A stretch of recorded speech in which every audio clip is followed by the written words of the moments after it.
What's up, guys? Philip at Trade Genius. All right, one last video before the holiday. Going to be looking at the Bitcoin futures chart. I'm going to show you the gaps on that. We'll talk about what the gaps mean and how that may affect Bitcoin's price now that we've come up quite a bit from the low 3,000s up to the low 4,000s, so about $1,000 move up. So let's dive into this video. Check that out.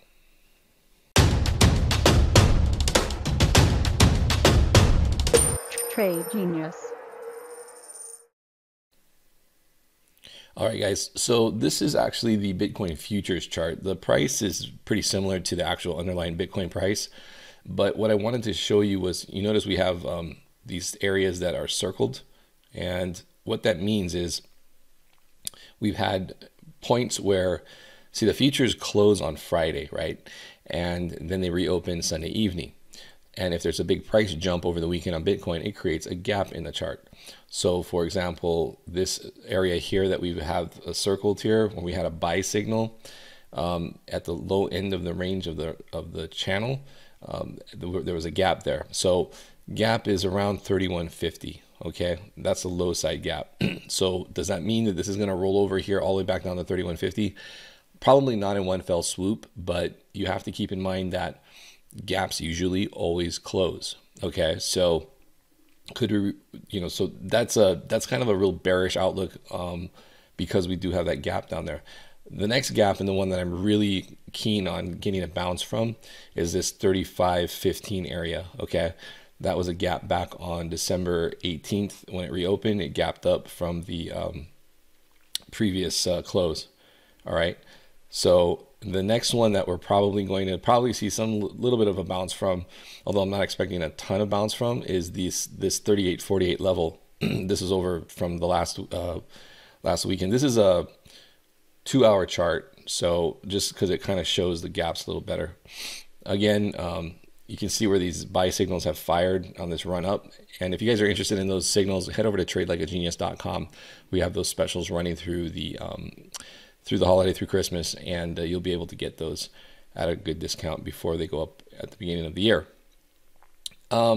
So basically, guys, what we're looking at now is, if we go over to the Bitcoin, so now we have these 3 levels, right? That you need to know, kind of act like black holes. It's like big old vacuums. Think of them that way, that they tend to suck on price until price comes back down, fills the void with a price action, and then you get a bounce. Now, if we look at the Bitcoin chart and we look at what's happened, especially with RSI, you're going to see that we had a pretty big bearish divergence here on RSI.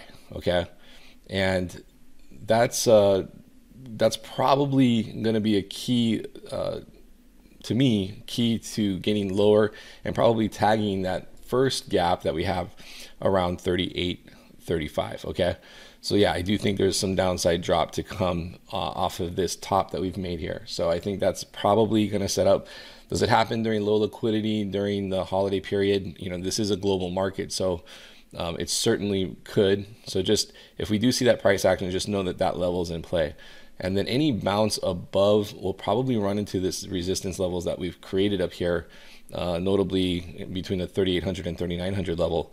And then I would look for probably a move back down, testing this, and then if we get that break back down to that 3,500 area that we were talking about. So again, probably looking at a drop to 38.45, retest some resistance, and then drop back down to this 3,500 level, where I think we'd probably get a pretty decent rally off of that and see if we can make new highs on this current uptrend. Again, this is just this is a bounce in a larger macro bear market that we're in.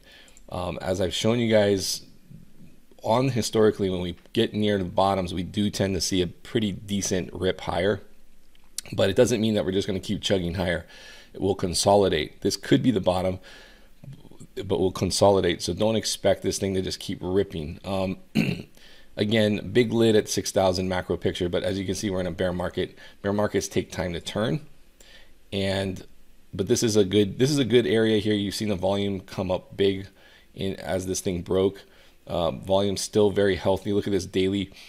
Actually, this is a weekly bar that closed the last week's weekly bar. Very green, very high volume compared to what we've seen. So that's good. and it also made a broke the high of the previous week, which we really haven't seen in quite a while. So now what we want to see is the weekly close above 44.14.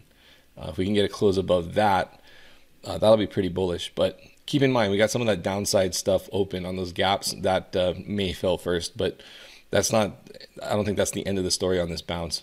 All right, guys. Well, that's pretty much it. Hope that helps. Be mindful of those gaps. They do act as pretty powerful points to attract price. All right, guys. Thanks for watching. Please hit like and subscribe, and I'll see you on the next video. All right, take care. Bye.